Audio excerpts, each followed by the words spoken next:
عموماً کوڑ کا مرض کہا جاتا ہے. 17 سال کی اگر مرض لگا تو اس دوران سارا معاملہ بکھر گیا, گھاٹے, اولاد چلے گئے, بیگماں چھوڑ کے چلے گئے, اہل محلہ چھوڑ کے چلے گئے, پتہ نہیں کیا گناہ ہو گیا ایوب سے. دیکھو اللہ کا وبال آ گیا, دیکھو یہ کیا ہو گیا, اس کو ضرور کو گناہ ہوا ہوگا. یعنی پھر جب امتحان پورا ہو گیا, وہی بات جو پہلے کی تھی, جس نے نہیں مانا اس نے نہیں ماننا. اس نے پہلے بھی نہیں مانا کہ شکر ادا کرنے کہتا ہے, اس نے بعد میں صبر کیا تو پھر بھی دوڑ گئے کہ ہمیں جلدی بیماری نہ لگ جائے.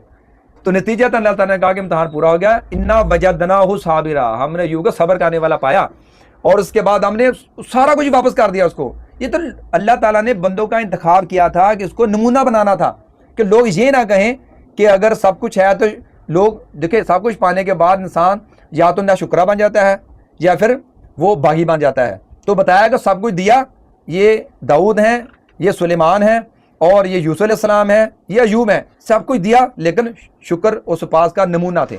جب لیا تو کیا ہوگا, یعقوب علیہ السلام نے کیا کیا, میں تو شکوہ بھی رب سے ہی کروں گا, اور صبر کیا. اللہ تعالیٰ نے پھر دے دیا یوسف, ایوب علیہ السلام کو دے دی صحت کہ لو چشمہ, نہاؤ بھی, پیو بھی, استعمال بھی کرو.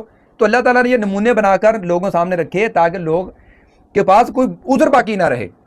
تو اس لیے یہ چیزیں جو ہیں یہ ساتھ ساتھ چلتی ہیں, امتحانی پرسپیکٹو سے ہوتی ہے. یہ کسی کے اوپر سزا نہیں ہوتی, بیماری ہونا, حادثہ, یہ سزا نہیں ہوتی, یہ آزمائش ہوتی ہے. انسان کی آپ دیکھیں, انسان کی اتنی عقل نہیں ہے کہ یہ کل کی کوئی بالکل 100% صحیح منصوبہ بندی اگلے دن کی کر لے.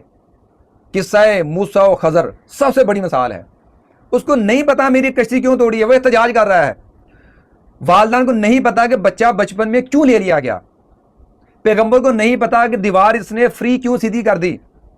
جب بتایا کہ پیچھے کہانی یہ چل رہی ہے, پیغمبر حیران ہے کہ اچھا تکوینی امور ایسے چلتے ہیں کہ ہم بازار کہتے ہیں کہ یہ کیوں ہو گیا, میرے ساتھ ہی کیوں, او ہو اس کے پیچھے یہ حکمت ہوتی ہے. اگر ہمارے سامنے ہر چیز کی حکمت کھل جائے تو ہم تو بالکل پریشان ہو جائیں, یہ بہت زیادہ خوش ہو جائیں. تو اس لیے یہ تو امتحان ہے کہ بازار تمہیں نظر آتی ہے, وبا ہے, بازار بیماری ہے, اس کے اندر بلیسنگ چھپی ہوتی ہے, تمہیں وہ دیکھنی ہے. تمہیں اللہ سے وہ بصیرت مانگنی ہے کہ مصیبت کے اندر بھی آپ نے دیکھنی ہے کہ اللہ کی حکمت ہے اس کے اندر. اس لیے تو اللہ تعالیٰ نے کہا کہ جب ان کو کوئی مصیبت آتی ہے, کوئی کڑا وقت آتا ہے, وقالو انا للہ و انا الیہ راجعون, وہ اپنا اس کو یاد کرتے ہیں کہ ہم اللہ کے ہیں, لوٹ کے ادھر ہی جانا ہے, اسی کی طرف سے مصیبت ہے, اسی کی طرف سے راحت ہے. بیماری دی ہے, دوائی کھائیں گے, دوائی کے اندر شفا اس نے پیدا کرنی ہے. تو لہٰذا وہ ان چیزوں کو کہ دکھ ہے, بیماری ہے, آپ کے رب کی بلیسنگ سمجھتے ہیں. اور جو دوسرے پرسپیکٹو کہتے ہیں کہ یہ کیا بات ہوئی جی, یہ بیماریاں کیوں ہیں, دکھ کیوں ہے, اس لیے کہ یہ دارالامتحان ہے. اور یہاں پر اللہ تعالیٰ فرماتے ہیں وَلَنَبْلُوَنَّكُمْ فِيمَا آتَاكُمْ, ہم نے جو کچھ تمہیں دیا ہے اس میں تمہیں آزماتے ہیں. کہیں فرمایا کہ وَلَنَبْلُوَنَّكُمْ بِشَرِّ وَخَيْرٍ فِتْنَةً, ہم تمہیں ضرور آزماتے رہیں گے خیر اور شر کے امتحان سے. وَإِلَيْنَا يَرْجِعُونَ, اور یار لوٹ کے تو میری طرف ہی آنا ہے.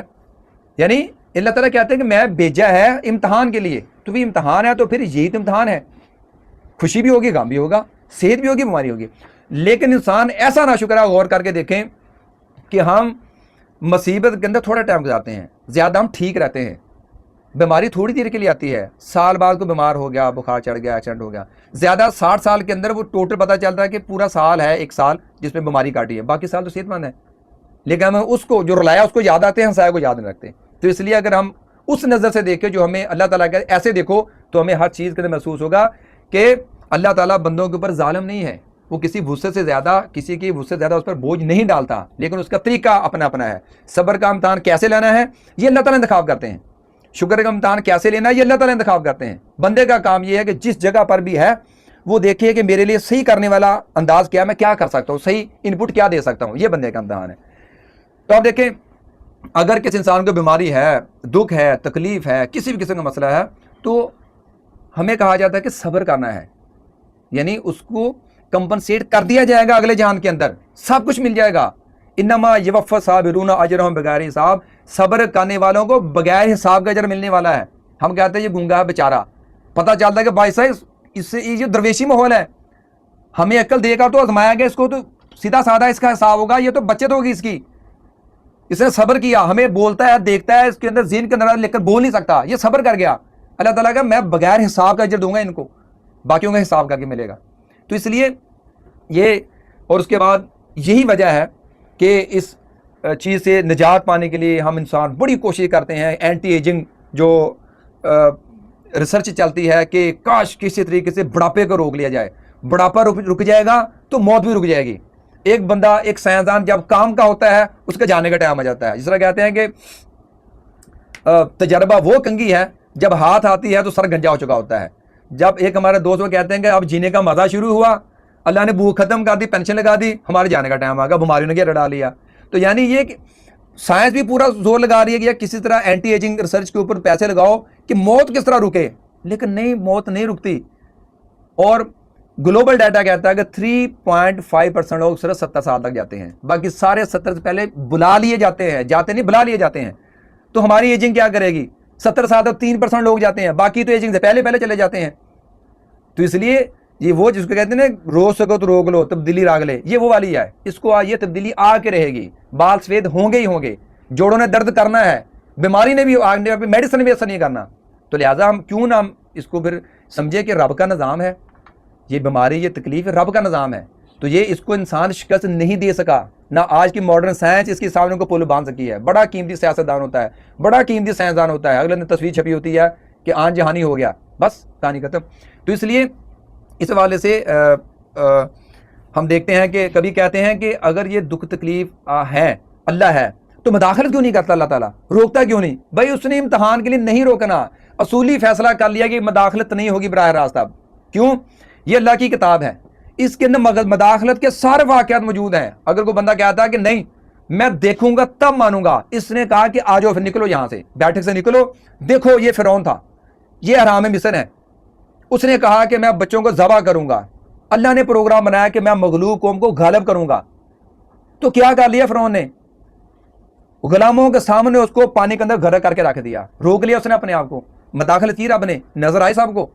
نوح علیہ السلام کو دیوانہ کہنے والے, وہ کہتے صحرا کے اندر پانی آئے گا, پہاڑوں کے اندر پانی آئے گا, کہتے پاگل ہے اب تو, پکی بات ہے, ثابت ہو گیا, آیا پانی, چڑھ گئے پہاڑوں کے اوپر, پہاڑ بھی ڈوب گئے. مداخلت کی رب نے, نجیناہم, ہم نے بچایا ایمان والوں کو. اس نے پھر اپنے ماننے والوں کو بچا کے دکھایا. اور اگر کسی پیغمبر نے کہا تمتعوا فی دارکم ثلاثۃ ایام, لوط علیہ السلام نے کہا کہ 3 دن کے لیے اپنے گھروں کے اندر, صالح علیہ السلام نے کہا جب اونٹنی کی کونچے کاٹنے لگے, 3 دن کے لیے گھروں کے اندر قیام کر لو, اس کے بعد تمہارا صاحب برابر. 3 دن ہی گزرے ہیں, کام ختم ہو گیا, کہانی ختم. اور لوط علیہ السلام نے کو فرشتوں نے کہا انا موعدکم الصبح الیس الصبح بقریب, صبح تک کا مہلت ہے ان کے بعد, اور صبح زیادہ دور تو نہیں, قریب ہی ہے. صبح ہے, بستی کو یوں اٹھایا ہے, لا کے زمین کو پٹک دیا. آج بھی جا کے دیکھ لو, پتہ چلے گا یہ لوط کی بستی ہے, اور یہ قوم ہود کے یہ پہاڑ ہیں, یہ صالح والے ہیں, یہ نوح کی بستی ہے, یہ کوہ ہرار کے اوپر کشتی کھڑی ہے. اللہ تعالیٰ نے سارے نشان ان کے رکھے ہیں تاکہ دیکھ لو جا کے, پھر نہ کہنا کہ مجھے خبر نہیں ہوئی. تو یہ چیزیں, یعنی اس میں بات یہ تھی کہ جب اللہ تعالیٰ مداخلت کرتے ہیں, اس نے محفوظ کر دی سارے قصے کہ میں نے مداخلت کی تھی, لیکن اب معاملہ ختم. اب تمہیں اللہ تعالیٰ آسمان سے جھانکے گا نہیں, اللہ تعالیٰ اب پیغمبر نہیں بھیجے گا, اب ساری علم عقل تمہارے پاس آ گیا, اپنے عقل کے ذریعے سے, علم کے ذریعے سے رب تک پہنچنا ہے, بس آج معاملہ ختم. اصولی اللہ نے فیصلہ کر لیا, آپ کو مداخلت نہیں ہوگی, برارہ السلام نے کر کے دکھائی تھی. تو یہ ایک ہمارے سامنے ہے, قارون تھا, اس کو کہا خزانے دے کے تم آیا, اس نے کہا یار خود میں بھی خرچ کیا کروں گا, بڑی محنت کے بعد علم کی وجہ سے میرے پاس آئے. تو اللہ تعالیٰ نے سامنے غرق کر کے دکھایا کہ یہ لو, پتہ چلا خزانوں کا اصل مالک کون ہے, تمہیں دے کر آزمایا جاتا, اور تم نے یہ سمجھ لیا کہ میرا استحقاق ہے, میرا حق ہے, یہ میری ایفرٹ ہے, یہ میری محنت ہے, میرا علم ہے, میری ٹیکنیکس ہے. نہیں, تو یہ ساری چیزیں ہمارے سامنے ہیں.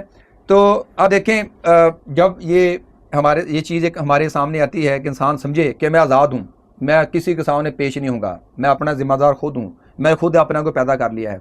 تو یہ چیز اگر صاحب اقتدار کے ذہن کے اندر آ جائے کہ کون سا خدا, کون سا مالک, کون سا کریٹر, کون سا احتساب, تو پھر وہ پتہ کیا کرتا ہے. ہٹلر کے متعلق آتا ہے کہ وہ ملحد تھا, شروع کے اندر عیسائیت لکھتا تھا, بعد میں وہ ملحد ہو گیا. 25 لاکھ فوج بنا کے اس نے یورپ کو چڑھائی کر دی, ایک ملک کے اوپر حملہ کرتا تھا, زمین سے, آسمان سے, سمندر سے, ستیہ ناش کر کر آ دیتا اس ملک کا. 6 سے 7 کروڑ ہلاک کر دی ہٹلر نے. ہم اس کا کیسے انسان یہ ایتھیس کا احتساب کیسے کرنے تھے, یہ طریقہ بتا دیں کہ 6 سے 7 کروڑ بندوں کا راستہ لے گیا اور 25 ملین زخمی ہو گئے. اب ہٹلر کا احتساب کر رہے, دکھاؤ ذرا کیسے سزا دو گے اس کو, اور اینڈ پہ قابو بھی نہیں آیا, خودکشی کا لی. اب بتاؤ کیا کرو گے. انسان اندر سے چیخے مارتا ہے کہ نہیں یار, کوئی احتساب کا دن ہونا چاہیے,